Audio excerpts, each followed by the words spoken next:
अनुपमपुर गांव में सेठ रामलाल रहा करते थे। उनके यहाँ एक गरीब लड़का काम किया करता था। उस लड़के का नाम भोलू था। भोलू का काम सेठ रामलाल के घर पर पीने के लिए पानी लाना था। वो जंगल से झरने का साफ पानी रोज सेठ जी के घर पहुंचाता था। अरे भोलू बेटा, आज पानी 2 बाल्टी ज्यादा लेकर आना, घर पर मेहमान आने वाले हैं, जरूरत पड़ेगी। ठीक है मालिक, पानी समय से लेकर आ जाऊंगा।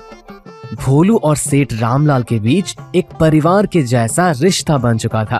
पानी देरी से लाने के लिए भोलू को कभी डांट पड़ जाती थी तो ज्यादा काम करने का इनाम भी उसे सेठ जी दिया करते थे। आज 2 बाल्टी ज्यादा पानी लाने का मतलब भोलू के लिए इनाम वाला दिन था। हाँ, ये लो भोलू बेटा, तुम्हारे लिए नए कपड़े, ये तुम्हारी रोज की मेहनत का इनाम है। आपका धन्यवाद मालिक, कपड़े बहुत सुंदर हैं। मन लगाकर ऐसे ही काम करते रहो। बिल्कुल मालिक, मैं हमेशा अपने मालिक के लिए ईमानदार और निष्ठावान रहूंगा।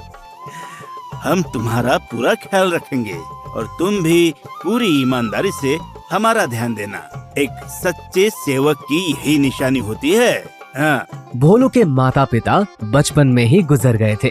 अपने गुजारा भत्ते के लिए भोलू सेठ रामलाल जी के यहाँ पानी भर के अपना काम चलाता था। भोलू को न अपनी जिंदगी से शिकायत थी, न ही वो अपनी जिंदगी से पूरा खुश था। उसे केवल अपने काम से मतलब रखना आता था। एक दिन भोलू पानी लेकर आ रहा था। अरे क्या हाल है भोलू?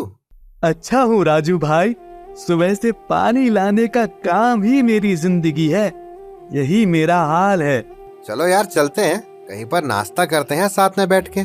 नहीं राजू भाई, जब तक मेरा काम पूरा नहीं हो जाता तब तक मैं कुछ भी खाता पीता नहीं हूँ। तुम्हारा शुक्रिया।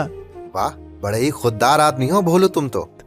खुददार नहीं राजू भाई, अपने काम के प्रति ईमानदार आदमी हूँ मैं। अच्छा चलता हूँ, देर हो रही है, मालिक पानी के लिए रास्ता तके होंगे। हाँ बिल्कुल ठीक है भाई, जाओ अपना पूरा काम कर लो पहले।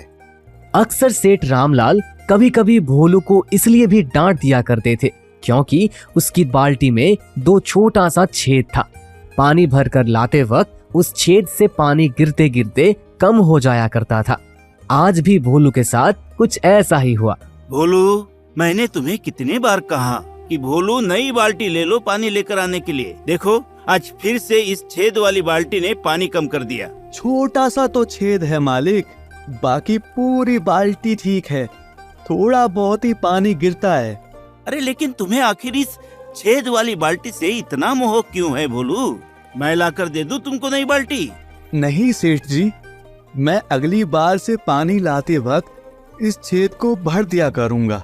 मुझे कोई नई बाल्टी लेकर नहीं आनी है। भोलू असल में इस बाल्टी को बदलना ही नहीं चाहता था।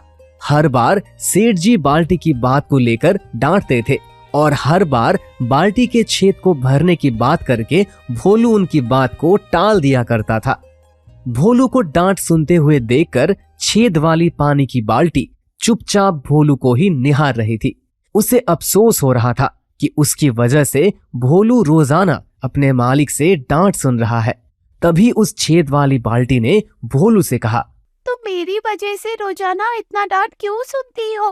तुम्हें जब मालूम है कि मुझ पे मौजूद छेद की वजह से तुम्हें डांट पड़ रही है, तो मुझे तुम बदलकर नई बाल्टी क्यों नहीं ले आती? अगर तुम्हारे में छेद है तो भी अच्छा ही है, कुछ ना कुछ अच्छा ही हो रहा है।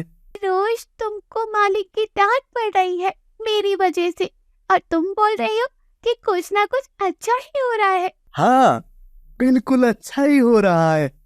तुम अगर मेरे नजरिए से इस दुनिया को देख पाते तो तुम्हें भी ये अच्छा ही लगता। जो होता है वो अच्छे के लिए ही होता है। तुम्हारा नजरिया क्या है? तुम्हें एक छेद वाली बाल्टी से कुछ अच्छा कैसे दिख सकता है? अच्छा सामने की तरफ देखो, तुम्हें क्या नजर आ रहा है? सड़क नजर आ रही है जिधर से तुम रोज पानी लेकर आती हो। अच्छा, और क्या नजर आ रहा है? यही कि सड़क पर मिट्टी पड़ी है। सड़क की एक तरफ मिट्टी वाली जमीन है तो दूसरी तरफ सुंदर फूलों का बगीचा तैयार हो रहा है। तुम अभी भी नहीं समझे मेरे नजरिए को, है ना? तुम ही समझा दो, तुम क्या कहना चाहती हो वास्तव में?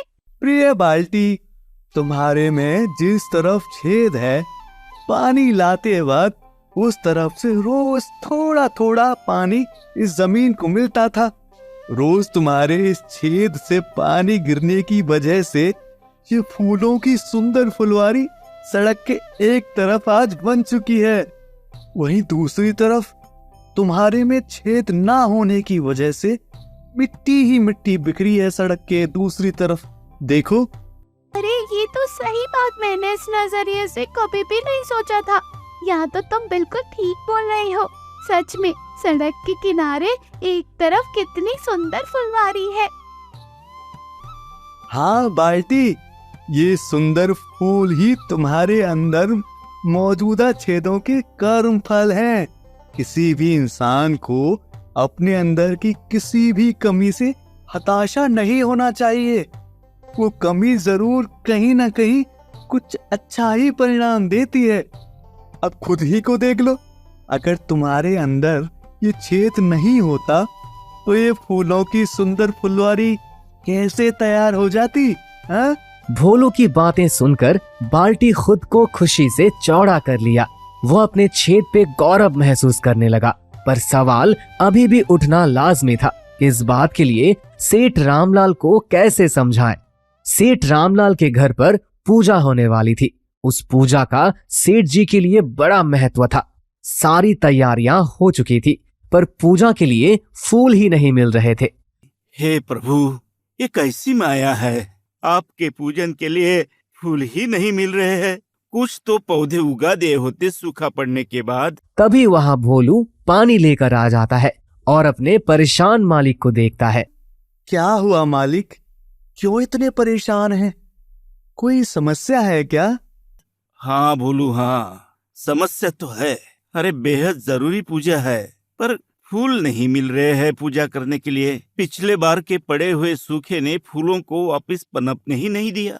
मैं लेकर आता हूँ फूल मालिक, आप निश्चिंत होकर पूजा में बैठिए। बड़ी मेहरबानी होगी भोलू। जा बेटा जा, कहीं से भी फूल लेकर आ जा।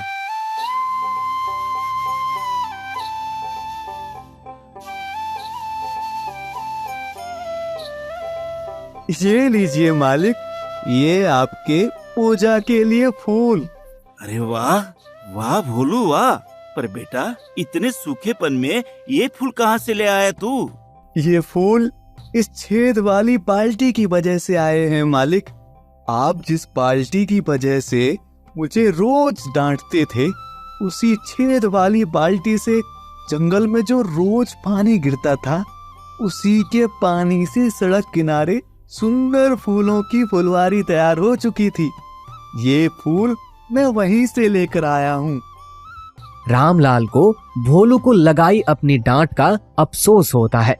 उसे कर्मफल का परिणाम समझ में आ जाता है। सेठ रामलाल उसके बाद दोबारा कभी भी बाल्टी में छेद के लिए भोलू को फिर कभी नहीं डांटे।